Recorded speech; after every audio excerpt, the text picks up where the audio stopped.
অর্থ বিভিন্নভাবে বিভিন্ন শব্দে তাফসীরে উল্লেখ করা হয়েছে।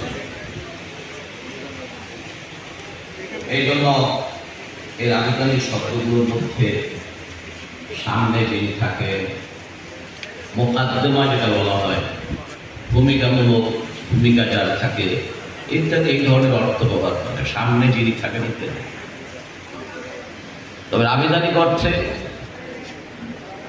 কোনো উদ্দেশ্যকে বাস্তবায়ন করার জন্য যে সকল মাধ্যম ব্যবহার করা হয় সেটাকেও ইমাম বলা হয়। সেটা হতে পারে কোনো আদর্শ, হতে পারে কোনো ব্যক্তি, যাকে কেন্দ্র করে সেই উদ্দেশ্য বাস্তবায়ন করা হয়। এই ইমাম এক বচনে এবং বহু বচনে আইম্মা প্রায় 12টি বা 12বার শব্দকরণে উল্লেখ হয়েছে। তার মধ্যে 5টি আয়াতে আল্লাহ আইম্মা শব্দ ব্যবহার করেছে।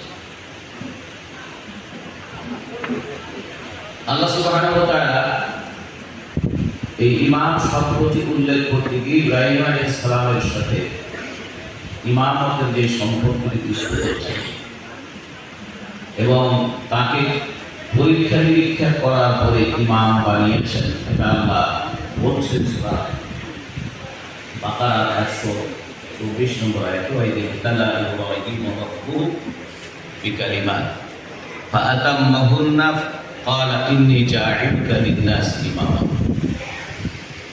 এখানে ইব্রাহিম আলাইহিস সালামকে বড় বড় পরীক্ষাগুলোর মাধ্যমে তিনি যখন এগুলো উত্তীর্ণ হয়েছে, আল্লাহ বলছেন যে আপনাকে আমি ইমাম বানিয়েছি। ইব্রাহিম আলাইহিস